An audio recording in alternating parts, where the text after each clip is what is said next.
नमस्कार मित्रांनो, पवित्र श्रावण महिना सुरू झाला आहे। आजच्या व्हिडिओमध्ये आम्ही तुमच्यासाठी श्रावण महिन्याच्या पहिल्या सोमवारची पौराणिक कथा घेऊन आलो आहोत। एकेकाळी अमरपूर नावाच्या शहरात एक श्रीमंत सावकार राहत होता। त्याला मुलबाळ नव्हते, त्यामुळे तो खूप दुःखी होता। अपत्य प्राप्तीसाठी तो दर सोमवारी उपवास करून भगवान भोलेनाथाची पूजा करायचा। संध्याकाळी देवळात जाऊन शंकरासमोर तुपाचा दिवा लावायचा। त्यांची भक्ती पाहून माता पार्वतीला खूप आनंद झाला आणि भोलेनाथांना म्हणाली, हे प्राणनाथ, हाच तुझा खरा भक्त, कृपया त्याची इच्छा पूर्ण करा। हे ऐकून भोलेनाथ म्हणाले, पार्वती, त्याच्या मागील जन्माच्या कर्मामुळे त्याला संततीचे सुख मिळणे नशिबात नाही। पण माता पार्वतीला ते मान्य नव्हते। तेव्हा भोलेनाथांनी त्या सावकाराला स्वप्नात दर्शन दिले आणि अपत्यप्राप्तीच्या वरदानासोबतच आपला मुलगा अल्पायुष्य असून त्याचे वय अवघे 16 वर्षे असेल असे सांगितले। हे ऐकून सावकाराला आनंद झाला, पण त्याचवेळी काळजीही झाली। हा सर्व प्रकार त्याने पत्नीलाही सांगितला। सावकाराच्या बायकोलाही आपल्या मुलाच्या अल्पायुष्याची बातमी कळल्यावर खूप दुःख झाले। पण सावकाराने आपला सोमवारचा उपवास सोडला नाही। काही काळानंतर सावकाराच्या घरी एका सुंदर मुलाचा जन्म झाला। त्याचे नाव त्याने अमर ठेवले। आता अमर 11 वर्षांचा असताना सावकाराने त्याला काशीला त्याच्या मामाकडे शिकायला पाठवले। सावकाराने त्यांना प्रवासासाठी काही पैसे दिले आणि सांगितले की, तुम्ही जिथे रात्री मुक्काम कराल तिथे यज्ञ वगैरे करा आणि ब्राह्मणांना भोजन द्या। अमर आपल्या मामासोबत प्रवासाला निघाला।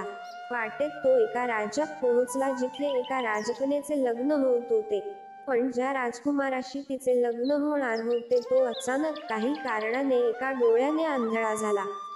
ही गोष्ट कोणाला कळू नये म्हणून राजपुत्राच्या वडिलांनी अमरला वराच्या जागी बसण्याची विनंती केली। अमरने ही विनंती मान्य करून राजकुमारी चंद्रिकेशी लग्न केले। निरोपाच्या वेळी अमरने राजकुमारी चंद्रिकाला सर्व काही सांगितले आणि तिला वडिलांच्या घरी सोडले आणि ते काशीच्या दिशेने निघाले। अमर जेव्हा 16 वर्षांचा झाला तेव्हा त्याने एक यज्ञ आयोजित केले आणि यज्ञानंतर त्याने ब्राह्मणांना भोजन दिले आणि अन्न आणि वस्त्र दान देखील केले। त्याच रात्री अमरचा झोपेतच मृत्यू झाला। अमरचे मामा जोरजोरात रडायला लागले। त्यांचा विलाप ऐकून भोलेनाथ आणि माता पार्वती तेथे पोहोचले। अमरच्या मामाचा विलाप पाहून माता पार्वती भोलेनाथांना म्हणाली, भगवान, या व्यक्तीचे दुःख दूर करा। तेव्हा भोलेनाथ म्हणाले, पार्वती, हे त्याच सावकाराचे बाळ आहे ज्याला 16 वर्षे जगण्यात धन्यता वाटली। तेव्हा माता पार्वती भोलेनाथांना म्हणाली, हे प्राणनाथ, त्यांचे वडील 16 वर्षांपासून सोमवारी उपवास करतात आणि तुम्हाला अन्नदान करतात आणि दिवा लावतात।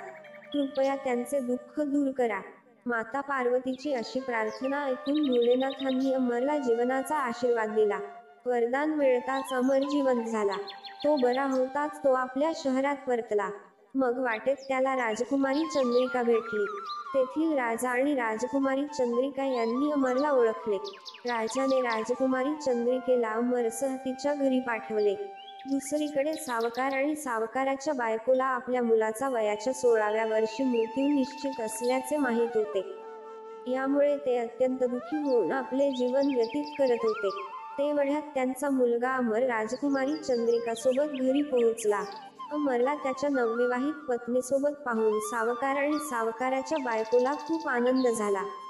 त्याच रात्री भोलेनाथ सावकाराला स्वप्नात दर्शन देऊन म्हणाले, हे सावकार, तुमच्या सोमवारच्या व्रताने प्रसन्न होऊन मी तुमच्या मुलाला दीर्घायुष्य देत आहे। हे भोलेनाथ, पूर्वी सावकार आणि सावकाराच्या बायकोला जे दुःख दिले तेच दुःख कोणालाही देऊ नका। आणि ज्याप्रमाणे तुम्ही नंतर त्याच्या मुलाला दीर्घायुष्य दिले, त्याचप्रमाणे ही कथा ऐकणाऱ्या सर्वांवर तुमचे असेच आशीर्वाद असू द्या।